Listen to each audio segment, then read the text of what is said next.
like I've said before, like it's been 10 years, and the government has essentially stolen. I mean, let's be real about let's use real truth here. Resumes. The government has stolen via clawback. They have stolen um over $65,000 of my survivor's pension, and because they have stolen that, that has increased my that's money that haven't I haven't been able to accumulate good interest off of that. Um, Plus, I've accumulated debt interest because I'm in the hole by $65,000, right? Hmm. So, that not only am I out the $65,000, I'm out the interest that I would have accumulated, and I'm out the penalty of the interest that I have to pay on the debt, right? I mean, I am servicing debt. I've been servicing debt for the last 10 years, and the only reason I can afford to do it is because I actually own my house. But I've been servicing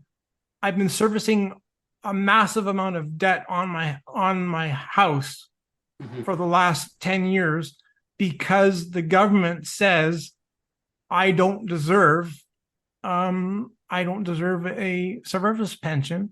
So, and it's like I've said before, and I'll say this to to Sheila Malcolmson when she comes on, and I'll make clear if she's listening now, I'll make clear, like, I'm not going to be attacking her, the person. It's all I said this to Shane Simpson too when I met him. I said, That's right. I'm not attacking you, the person, at all. Like, this is not about throwing daggers or arrows at you. Yeah. I'm throwing daggers and arrows at the policy. Yeah. Be- That's exactly because it. when you have a survivor's pension, or any pension, it doesn't have to be a survivor's pension, but when you have any pension that uh you know Harry Baines here is my MLA in Surrey Newton here, and Hmm. he is the Minister for Labor. Um, and one of his responsibilities is to protect pensions, right? Oh, And and like, I mean, it's he's dealing with labor code and labor laws, and one of those labor laws is like, let's protect the authenticity of a pension, right? And it boggles my mind that one ministry, the Ministry of Labor, can be protecting the pension and say, yes, we must protect this as a protected income and a valid income, and yet when it crosses the floor over to the social development ministry, it's become null and void. It turns into a pink unicorn, like I've always said. That all of a sudden this earned income privilege, that's a targeted wrapper. I love to use the same terms that they use, because they love to use the terms targeted wraparound support, right?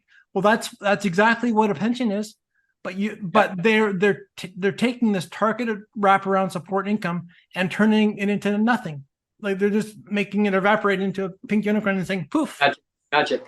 Yeah, Dan has a good question. yeah. What's the reason they give for not providing that pension? They say it's Good unearned. question. Yeah. Good question. They say it's unearned, so they claw it back, because even though It was. everybody and their dog knows that a pension is something that you earn through work, that you pay into when you Yeah. work.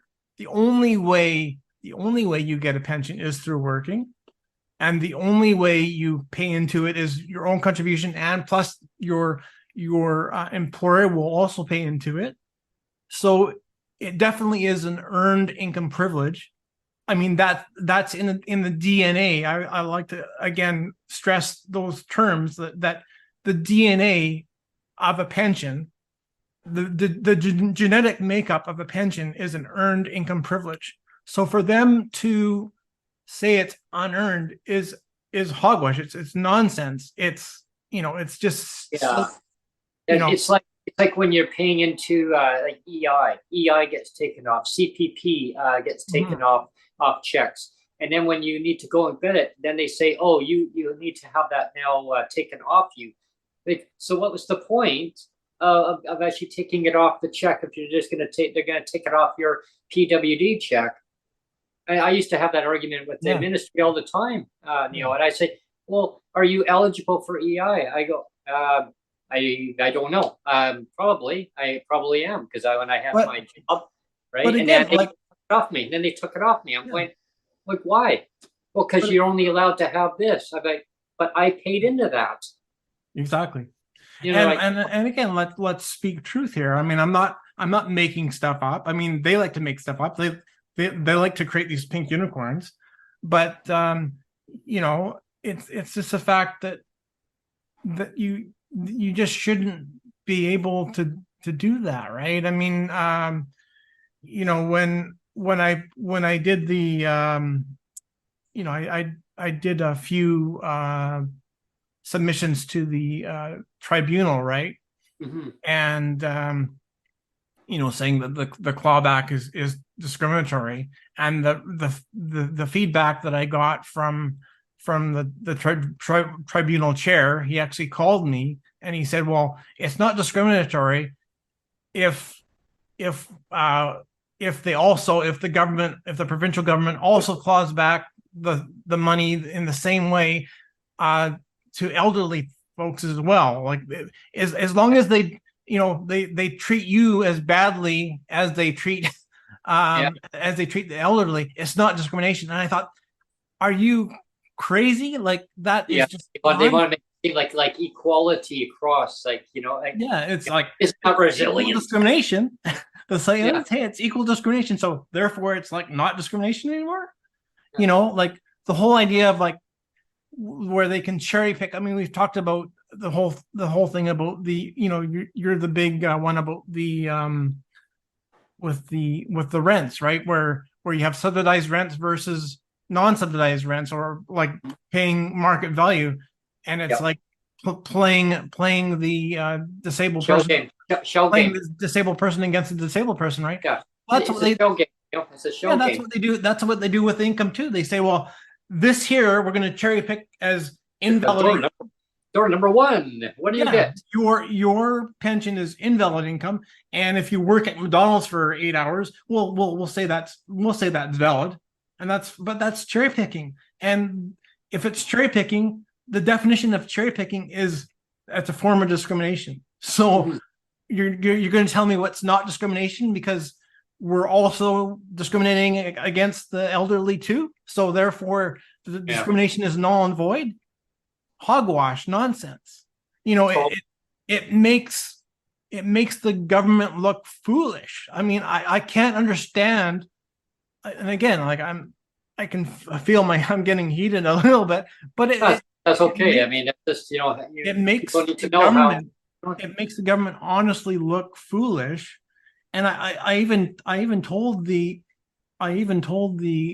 tribunal chair this. I said, like, so I said, if I was government for the day, I said, if I was allowed to be government for the day, and I clawed back all of the pensions of all of the MLAs, I said that wouldn't be discriminatory. And he said, well, that's the way the Human Rights Code is written.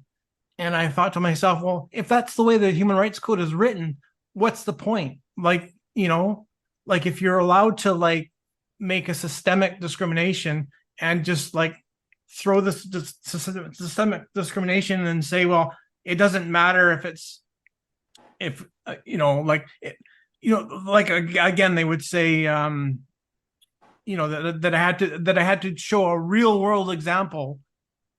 I love this too. They said, the tribunal chair said to me, like, you have to show a real world example, Neil, of how your disability is, how your disability factors into being discriminatory, like how the government's being discriminatory based on your disability. And I said, well, how is that fair that I have to use real world examples and Yeah, yet you the should- government can throw unicorns at me? Yeah. You know, so they can make shit up and Yeah. throw unicorns Like at it's like having to prove yourself to them because of their policies, how they've written their policies. You know what I would say to them: give me a pen. Let's modernize that. This change things. This is not working. Yeah, you're right, Neil. It's hogwash. I mean, the fact you know, that I have to I elect you, Neil, as government for the day. yeah. I mean the fact that I have to stick to truth and honesty and say Yeah. this is my real world example of disability discrimination, but they can just throw unicorns Yeah. and just all this like fantasy made up crap and say, well, we don't have to stick to truth and honesty. We can just throw unicorns at you and say that's fair. But I have to prove myself as like I have to stay to what's true and honest and real, and they can just throw unicorns. And I told the chair, I said that's nonsense. That is like utter nonsense that you know that the tribunal is set up that way that they can say, well, if you can't prove it by disability, if you can't prove it by age discrimination or sexual orientation, then any other systemic discrimination, we're just gonna like ignore that, because as long as the discrimination is equally applied, as long as we're discriminating against you, a person with a disability, the same as we're discriminating against somebody with that's old and taking away their pensions too, the discrimination is equal, so it doesn't matter anymore. Yeah. That's just crazy.